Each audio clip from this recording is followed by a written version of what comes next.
Loneliness versus longing. I've said before that I seem to have a lot of clarity, the most clarity, right before I go to sleep and right when I wake up. And so, right when I woke up this morning, I had a feeling, and the feeling was longing. I thought about the good parts of a relationship, when you laugh together and talk together and do things together and you just experience that companionship and that connection and that intimacy.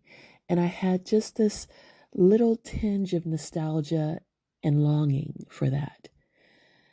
And then I flashed back to being married, and I had this overwhelming sense of loneliness, this feeling of, you poured yourself into this person, you poured yourself into this relationship, you've made sacrifices, you've changed, you've done everything that you know to do, and still it doesn't seem like you can reach this person.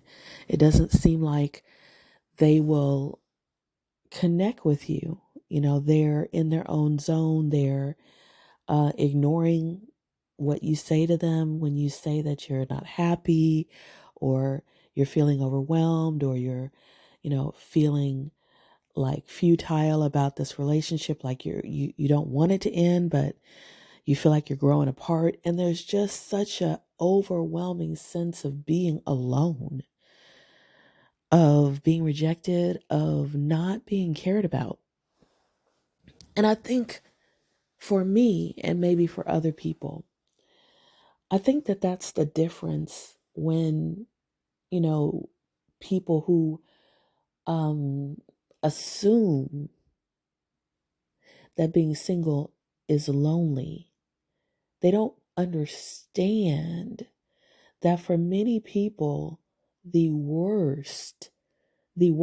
absolute worst type of loneliness happens in relationships, because there is nothing as a single person that even comes close, even comes close to that feeling that I had when I was married.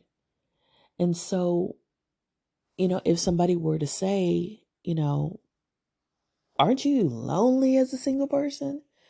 That has always been a little bit of a strange question to me, because no, I don't ever feel that feeling, that kind of lonely. I just feel this longing, this nostalgia. But it's that nostalgia and that longing, it is a reminder of good things. It's not a negative feeling. It's a hopeful feeling. It's it would be nice if one day I meet this person and we experience these good things. But that loneliness, that's not a positive feeling. That's a feeling that begins to make you doubt, or began to make me doubt my worth, my attractiveness, my femininity. It was a feeling that began to bring up insecurity and self-doubt and even bitterness and resentment.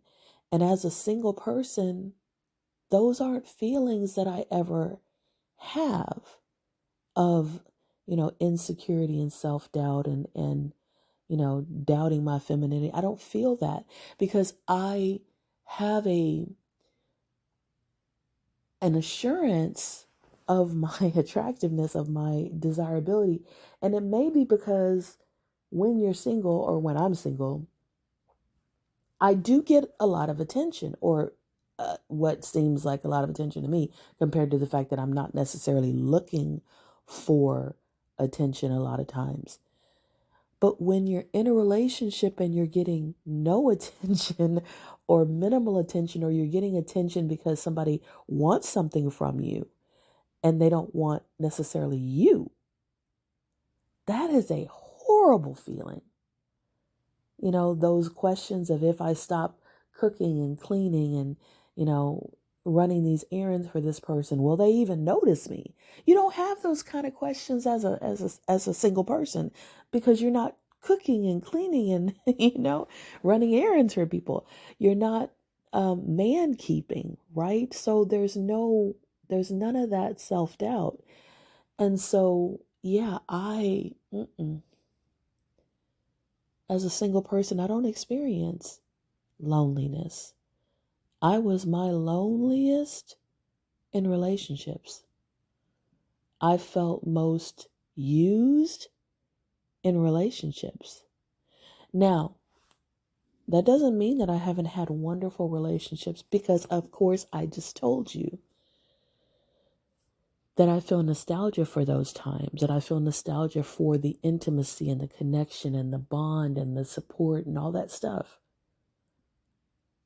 But to me, the highs in relationship and the lows in relationships are so much higher and so much lower than anything that you can experience as a single person, when it comes to connection. Because my highs and lows as a single person are a lot closer together. They're not vastly different. It's not the height of euphoria because you're so in love and you're so overwhelmed with all of these emotions and chemicals and, oxytocin and adrenaline and, dopamine. And then you've got adrenaline and cortisol and all that.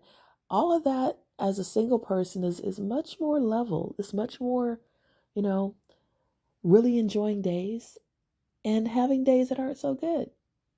But it's not the top of the mountain and the bottom of the valley for me. That's not how my singleness is. But that's kind of how some of my relationships were. So that's kind of an interesting thought. And I want to ask the people who are listening to this that are single or even that are in relationships, when you compare loneliness and longing, is it, like I said, is it more that you felt your deepest loneliness in relationships, or is it the opposite for you? I want to know. May you walk in Synergy. Loneliness versus longing. I've said before that I seem to have a lot of clarity, the most clarity, right before I go to sleep and right when I wake up. And so, right when I woke up this morning, I had a feeling, and the feeling was longing. I thought about the good parts of a relationship.